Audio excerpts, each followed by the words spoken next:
भाद्रपद शुक्ल पक्ष में आने वाली एकादशी को पद्मा एकादशी या फिर परिवर्तनी एकादशी, जयंती एकादशी, जल झूलनी एकादशी और वामन एकादशी भी कहते हैं। इस दिन भगवान विष्णु के वामन अवतार की पूजा की जाती है और इस दिन भगवान करवट लेते हैं, इसीलिए इसको परिवर्तनी एकादश भी कहा जाता है।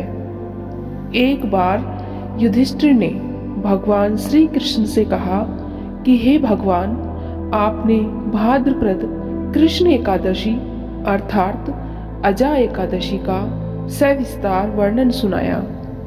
अब आप कृपा करके मुझे भाद्रपद शुक्ल एकादशी का क्या नाम है, इसकी विधि क्या है तथा इसका महात्म्य क्या है, यह सब कहिए। तब भगवान श्री कृष्ण कहने लगे कि इस पुण्य, स्वर्ग और मोक्ष को देने वाली तथा पापों का नाश करने वाली उत्तम वामन एकादशी का महात्म्य मैं तुमसे कहता हूँ। आप इसे ध्यान पूर्वक सुने। यह एकादशी भाद्रपद शुक्ल पक्ष में आती है। इस दिन यज्ञ करने से 100 वाजपेय यज्ञ का फल मिलता है। पापियों के पाप नाश करने के लिए इससे बढ़कर कोई भी उपाय नहीं है। और जो भी मनुष्य इस दिन भगवान विष्णु के वामन रूप की पूजा करता है, उसे तीनों लोक पूज्य होते हैं और अंत में उसे मोक्ष की प्राप्ति होती है। इसलिए मनुष्य को इस व्रत को अवश्य करना चाहिए। जिसने भाद्रपद शुक्ल एकादशी को व्रत और पूजन किया, उसने अवश्य ही ब्रह्मा विष्णु सहित तीनों लोकों का पूजन किया। इसीलिए हरिवासर के समय एकादशी का व्रत अवश्य करना चाहिए।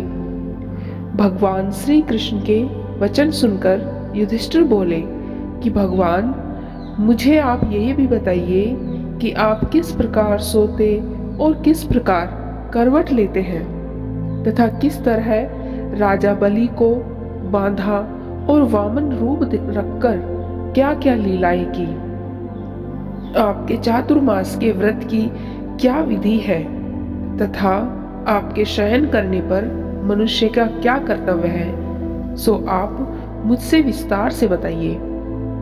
युधिष्ठिर की बात सुनकर श्री कृष्ण कहने लगे, हे राजन, अब आप सब पापों को नष्ट करने वाली कथा का श्रवण करें। एक बार त्रेता युग में बलि नामक एक दैत्य था।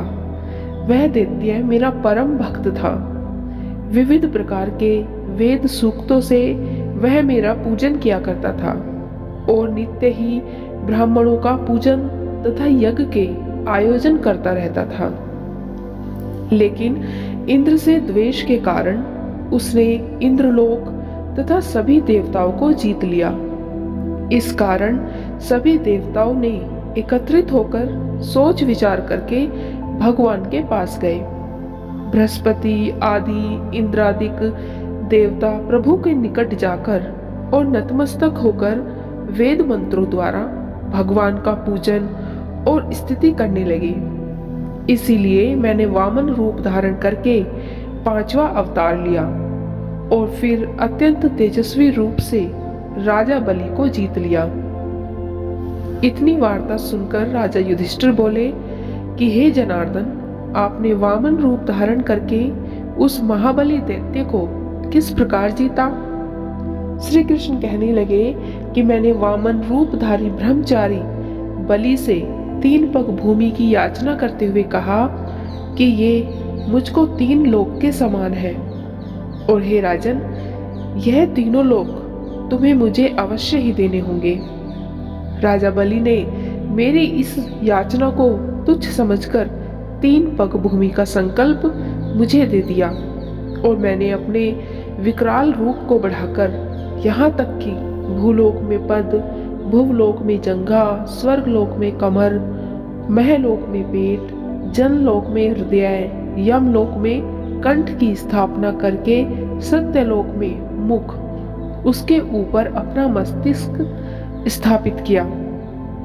सूर्य, चंद्रमा आदि सब ग्रहगण, योग, नक्षत्र, इंद्रादिक देवता और शेष आदि सब नागगणों ने विविध प्रकार से वेद सूक्तों से प्रार्थना की। तब मैंने राजा बलि का हाथ पकड़कर कहा कि हे राजन, एक पद से पृथ्वी, दूसरे से स्वर्गलोक पूर्ण हो गए। अब मैं तीसरा पग कहाँ रखूं? तब बलि ने अपना सिर झुका लिया और मैंने अपना पैर उसके मस्तक पर रख दिया, जिससे मेरा वह भक्त पाताल को चला गया। फिर उसकी विनती और नम्रता को देखकर मैंने कहा कि हे बलि, मैं सदैव तुम्हारे निकट ही रहूंगा। विरोचन पुत्र बलि से कहने पर भाद्रपद शुक्ल एकादशी के दिन बलि के आश्रम पर मेरी मूर्ति स्थापित हुई। इसी प्रकार दूसरी क्षीर सागर में शेषनाग के पष्ठ पर हुई। हे राजन, इस एकादशी को भगवान शयन करते हुए करवट लेते हैं, इसीलिए तीनों लोकों के स्वामी भगवान विष्णु का उस दिन पूजन करना चाहिए।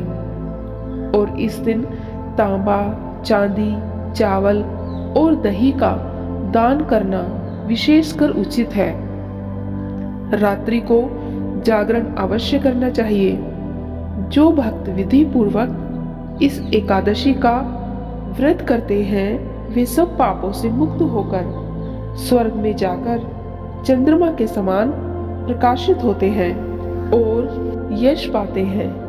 जो इस पाप नाशक कथा को पढ़ते या सुनते हैं, उनको 1000 अश्वमेध यज्ञ का फल प्राप्त होता है। जय श्री हरि।